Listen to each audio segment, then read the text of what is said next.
हमारे फेवर में ये मतगणना होगी। ओके राजकिशोर तिवारी, राजकिशोर आपका फाइनल, आपका असेसमेंट, आपकी देखिए रिएक्शन। अब मेरे पास रुझान आने शुरू हो गए। महागठबंधन 5 सीटों पर आगे, एनडीए 2 सीटों पर आगे, बीजेपी 1, जेडीयू 1, वहां आरजेडी 6 और कांग्रेस 1। अब देखिए लेफ्ट की भी 1 सीट रुझान में आगे हो गई, यानी कुल मिलाकर 8 सीटों पर महागठबंधन आगे, एनडीए 2 सीटों पर आगे। अब ये आंकड़े बहुत तेजी से बदलेंगे, इतनी तेजी से कि अगर आपने 1 सेकंड के लिए भी स्क्रीन से नजर हटाई तो आप मिस कर जाएंगे ये रोमांचक इस समय जो दौड़ चल रही है न्यूज 24 पर महागठबंधन और एनडीए में बिहार के चुनाव नतीजों में। राजकिशोर आपका रिएक्शन खास तौर से पोस्टल बैलेट पर, सर्विस वोटर किस तरफ जाएगा?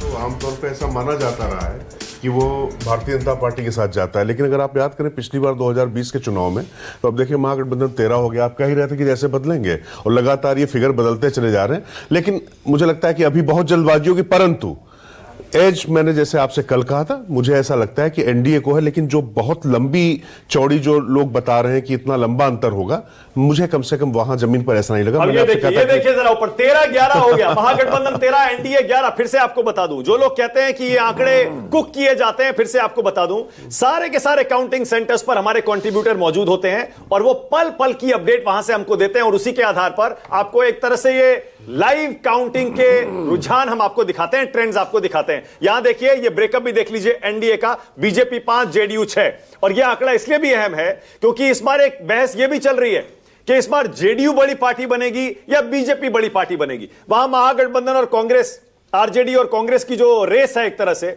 वो उसमें किसी को कोई शक नहीं है कि आरजेडी कांग्रेस से बहुत आगे होगी, सीटें भी ज्यादा लड़ रही है और यह भी सबका मानना है कि आरजेडी ज्यादा अच्छे स्ट्राइक रेट से भी महागठबंधन में उभर के आएगी। अब सवाल यह भी है सबसे बड़ी पार्टी कौन बनेगा। फिलहाल जो आंकड़े हैं उसके लिहाज से देखिए आरजेडी सबसे बड़ी पार्टी बनती हुई दिख रही है ऑलरेडी, और यह पोस्टल बैलेट के रुझान है। महागठबंधन 21, एनडीए 13, आरजेडी 15। इससे आप अंदाजा लगाइए सर्विस वोटर्स में, पोस्टल बैलेट में क्या रुझान निकलकर सामने आ रहे हैं। शीतल जी एक कमेंट आपका। शीतल जी देखिए स्थिति यही है कि राज्य कर्मचारियों में भी ज़्यादातर जगहों पर इस समय बहुत सारे मुद्दों पर थोड़ा असंतोष सब जगह है, वो व्यक्त हो सकता है और पोस्टल बैलेट्स में वो सब थोड़ा बहुत निकल के आता है। कई बार ऐसा, वैसे ज़्यादातर मामलों में नीतीश कुमार की सरकार को कुल मिला के आप ये कह सकते हैं कि एक समायोजित करने वाली सरकार के तौर पे जाना जाता है।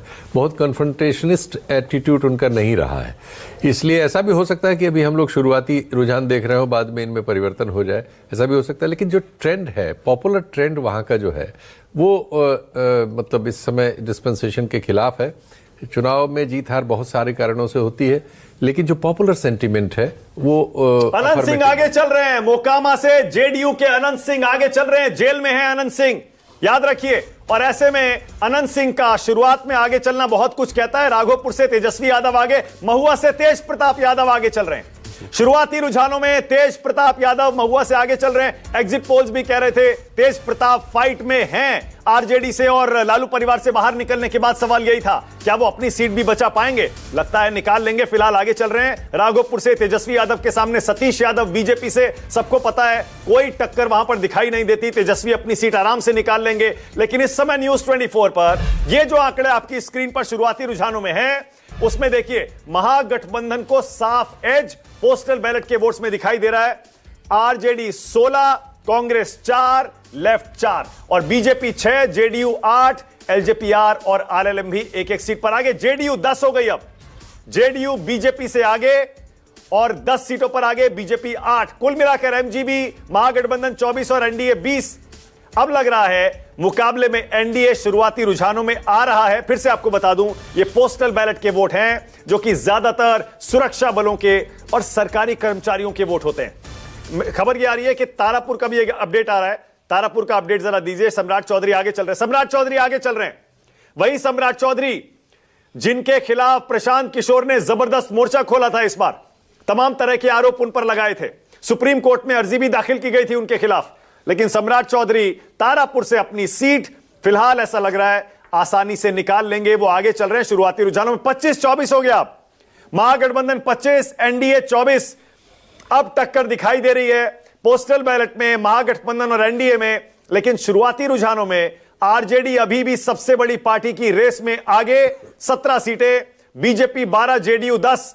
अगर यही ट्रेंड रहता है तो संजीव ये तो पिछले चुनाव वाला ट्रेंड हो गया, आरजेडी नंबर 1, बीजेपी नंबर 2 और जेडीयू नंबर 3। देखिए क्रूशियल ये है मानक कि कांग्रेस क्या कर रही है। जब आप फॉर्चून्स की बात करते हैं महागठबंधन के, तो कांग्रेस की सीटों पर निगाह रखिए, 60 सीटों पर चुनाव लड़ रही है। So even if Tejashwi does fabulously well, अगर कांग्रेस कॉम्प्लीमेंट नहीं कर पाएगी तो फिर वो लास्ट मौके वाला यानी कि 2020 वाला ही हिसाब किताब रह जाएगा, जैसा कि आप कह रहे हैं।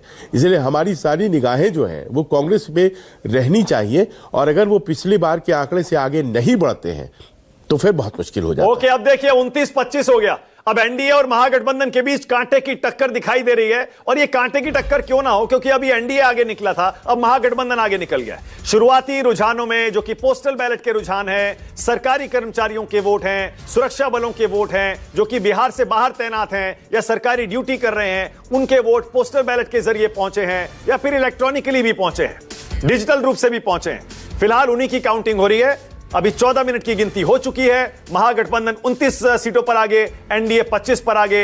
लेकिन कुल मिलाकर सबसे बड़ी पार्टी की रेस को अगर आप देखेंगे, ब्रेकअप देखिए दोनों गठबंधनों का।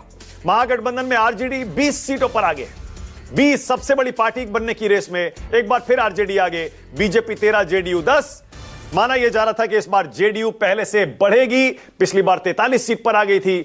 इस बार सबको लग रहा है, एग्जिट पोल भी कह रहे हैं कि जेडीयू गेन करेगी, लेकिन कुछ एग्जिट पोल ये शॉकिंग एक ट्रेंड भी दिखा रहे हैं कि बीजेपी की सीटें कम हो सकती हैं। आपको लगता है राजकिशोर तिवारी बीजेपी की सीटें कम हो सकती हैं? नहीं, बीजेपी की सीटें कम होने को मैं नहीं कह सकता, लेकिन निश्चित तौर पे मुझे ऐसा लग रहा है कि जेडीयू की सीटें काफी बढ़ने वाली हैं, और जेडीयू अगर नंबर 1 पार्टी हो तो मुझे इसमें कोई बहुत आश्चर्य नहीं होगा। खेसारी लाल आगे चल रहे हैं, अपडेट आया छपरा से आरजेडी के खेसारी लाल यादव आगे चल रहे हैं, और रघुनाथ से ओसामा साहब भी आगे चल रहे हैं। ओसामा का भी एक बहुत इंपॉर्टेंट फैक्टर होगा और एक संदेश देगा शीतल जी। बिल्कुल, एक एरिया में उनका बहुत प्रभाव है, सिवान और उसके चारों तरफ, और एक जनरल सेंटीमेंट जो माइनॉरिटी में है उसमें थोड़ी सी उनकी एक्सेप्टेंस है। हालांकि वो जहां से लड़ते हैं वहां उनको बहुत सारी अपर कास्ट जातियों का भी सपोर्ट हासिल रहा है, उनके पिता को भी, उनको भी मिलना चाहिए जैसा मुझे लगता है। तो ये एक फैक्टर है, और वो एक नेगेटिव फैक्टर भी है कि उनका नाम लेके जो सत्तारूढ़ ग्रुप है उसने बहुत इस चुनाव में आलोचना भी की है, उन पुराने अतीत को याद दिलाते हुए। हालांकि ओसामा पे कोई बहुत केसेस वेसेस का मुझे डिटेल नहीं पता, लेकिन उनके पिता पर तो बहुत सारे मामले थे ही, तो वो सारा भी एक मुद्दा बना है। मुझे लगता है कि वो उनको जीतना चाहिए, वो जीत जाएंगे। ओके, 34-32 हो गया। ये आपको सर्विस वोटर में राजकिशोर इतनी ऐसे